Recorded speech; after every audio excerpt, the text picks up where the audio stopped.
در تمام کتاب‌های فقهی ما میگه که سری برهنه نماز خوندن کراهیت داره. لیکن به خاطر سری لچیده هیچ مسلمان ای خونه خدا مهان کردن هیچ که حق نداره. نه یک گپ پیدا. به خاطر یک امر مستحبه مرده که ای فرض مهان کنی، ای واجب مهان کنی، ای سند مهان کنی، این در هیچ جا درست نمیاد. یک وقتایی یا مولوی اومده بود. یا مولوی اومد بعد در یک مسجد میدرویه ذوقش میتم میگه شب آقای شما همین مسافیداتون حقیقتا سر لباس یا مسافیدای شما مثل هم صحابای پیغمبر های جیلک دورن مقصد در سر سله دورن و هم امام مسجد کم کم شوخی میکنه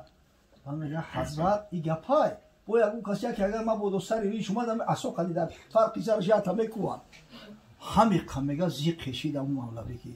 از برای خدا همین کار نکنید تو دان خدا آخی آدمی که سری نیچ اومد ای نمازش شاید کم ترک ثوابش کمتر شود نه که فرض خدا را انجام میتن شما چه خیلی خونه خدا یک آدم برای یک امر مستحب شده میزنه پیش میکنه آخی بچه های همین مسئله را خیال میکنه همین سختی و معنی نداره بیچاره بعضش ای کار میوید بعضش ای درس میوید باید بر بگرده بروه آخی او توقی را در سرش بمونه پای توقی در سرش میمونه میفهمی خود بعضیش باور کنی حتی پنهانی میان نماز میخونن تو دانه خدا دهک همین چی یک کار ظلم کردن خیلی کهی که سرش کل شد رنگی ما و شما وری و مجبور در سرش باید چی رگو مونه همون هم جوش دوره میعاد دوره صحابای پیغمبر صلی الله علیه وسلم سری لیچو بسیار بدن ای همین خودی پیغمبر صلی الله علیه وسلم سری لیچ نماز خوندن در خانه البته در جماعت ده ثابت هست همین خیلی که حضرت بعضا در خانه با قلنسوات و کلاه نماز میخوند همون خیلی سریلی چم نماز خوندگی های اوخی عقب هیچ جای شک نیست که سری باره سریلی چه خوبه نه که بخاطری همین یک امر مستحبه که کرتای تو استین کرده های سری تلیچه هیچ که حق نداره که مسلمان آزار بده ممکن نیست این کار کردن بیاین نمازشون هم بخونن انشالله استا با هم خدای تعالی هدایتشون میکنه این نماز هم یک خاصیت داره که صاحبش راست میکنه اگر بشرطه که همون نماز به خاطر الله بخونه حضرت خداوندی میگه این الصلاه تنها عن الفحشاء والمنکر ولذکر الله اکبر بیشک نماز صاحبش از فحشا و منکر باز میداره نمازی صدقی شد استا میبینیم آدم اصلاح میشه اما الترای را دیده که همین نماز خون شده استا بس کردن آدمایی را که میبودن در بالیسه خودشون میکردن لیچینی میگرفتن یا الکالیزم ساز نمیشیدن همین نماز در درست شدن آیسته به قدرت پروردگار اونو بس کردن فاسقا و فاجرای را میدارم که آیسته همین نماز خوندن شاید روزای اول ماهای اول طاقت نمیکردن همون کار فسق و فسادشون نمیکردن نه که همین آیسته توسط همین نماز راست شدن الحمدلله بنابراین حق نداره بگذار بیاین نماز بخونن هیچ اشکال نداره انشالله اما چون مردک سر هزار یک پریچوسکا کرده است یا توقی پلاسماسی را میگیری در سرش میچقی پای توقی میمونه و عمر دارد که اون مسجد نمیروه همین بازیونی کیه؟ بازیونی خود نیست ولی با بعضی مسجدها ناشگلیش یا عادتهای دارن یکون آدم اگر سری لیج نماز بخونه یا توقی های چرا میمونه در فرقی سرش میزنه یک اشانی پهلوان های بزباله های همین سری لیج نماز میخونده است یک از میبره یا توقی را در روی سرش میزنه قدرت خدا نگاه نکرده در روی توقی یک زنبوری علا بوده سر میکسه آخر اون دیگه خیست 7 پشونه ایالا بخوره چپ کرد باید از جرعت نمیکنه گپ زنه آخر چی درد داره شما هم مردک نماز خونده تو با او چی کار داری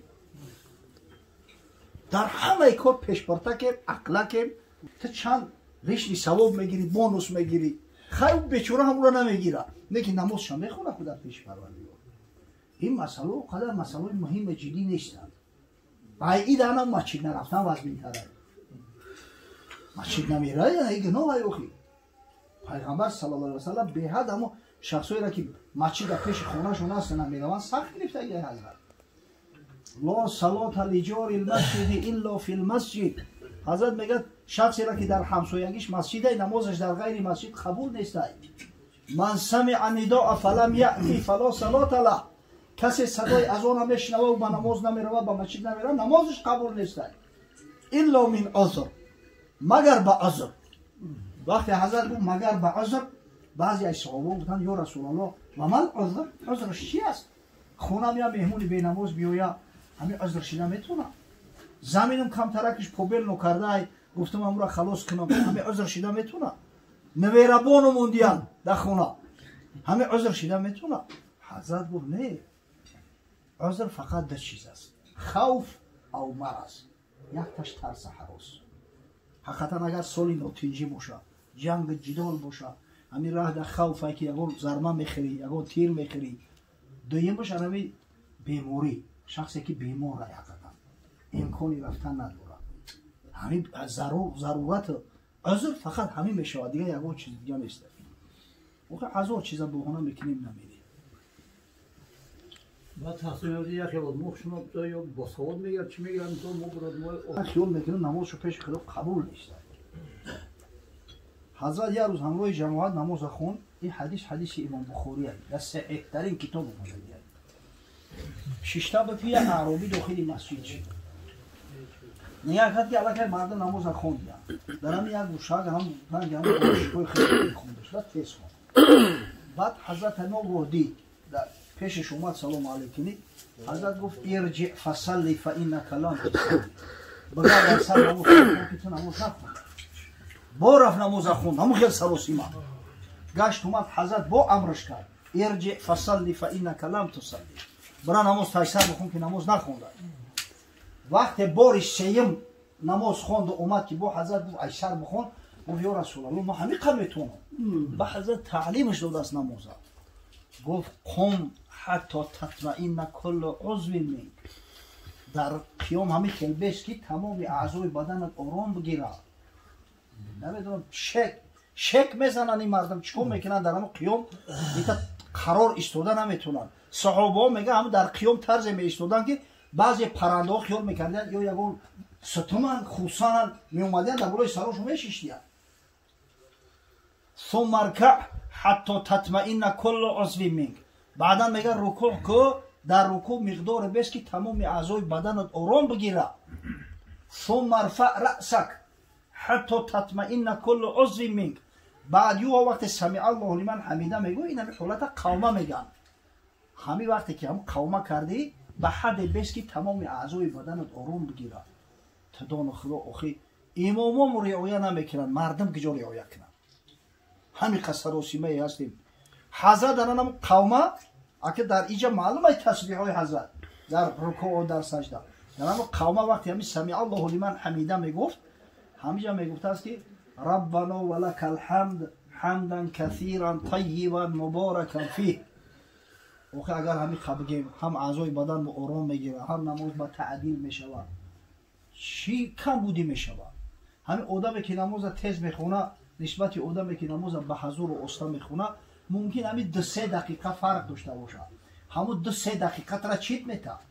نماز او قبول و مقبوله نماز ایتن فرد روز قیامت به سر او زده میشود او مردک برد کرد با اون نمازش تکبیر اولش ای دنیا و تمام نشون نعمت دنیا بالا میگی تا زیان دیگه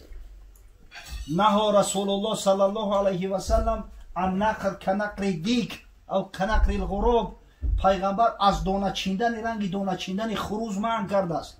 در بعضی روایت اومده است از دانه چیندن رنگ دانه چیندن زاغ همه آدمایی که چک چک سرشون میزنن در سجده آنها دانه چین رنگ خروز میگن در شریعت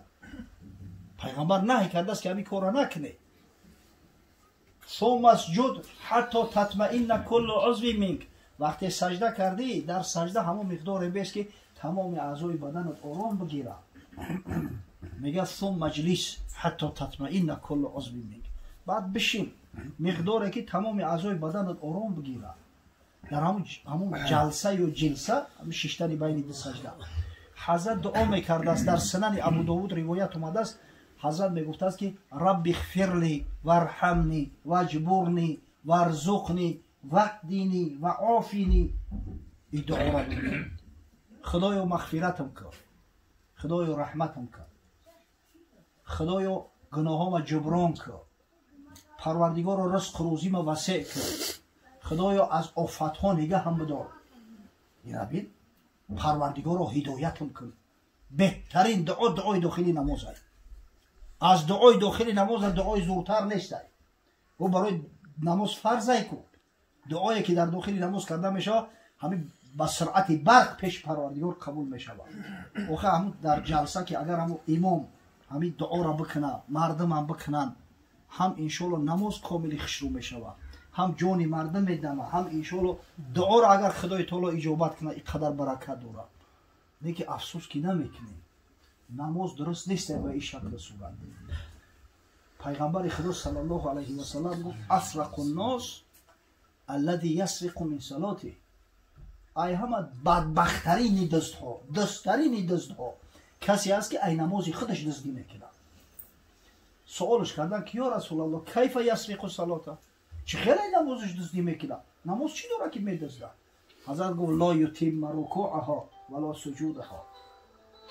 همین شخصی که رکوع و سجده را پره نمیکنه، قومه و جلسه را رعایت نمیکنه، او دزدی نماز ای نماز خودش دزدی میکنه. و ابخل الناس من بخیل بالسلام. بخیل ترین مردم کسی هست که در سلام بخیلی میکنه.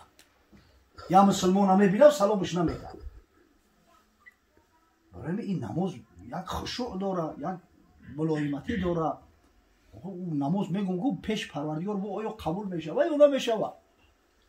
چی بس و نمازهایی هسته که بسر روی صاحبش زده میشه. ولا تزری بها وجوهنا میگه هم بیچاره ملا بعد نماز دعا میکنه که خدای نمازمون قبول کنه، همین نماز با سر رومون نزنی فردا روز قیامت. لا تزری بها وجوهنا معناش همیه. ماشاءالله خدایش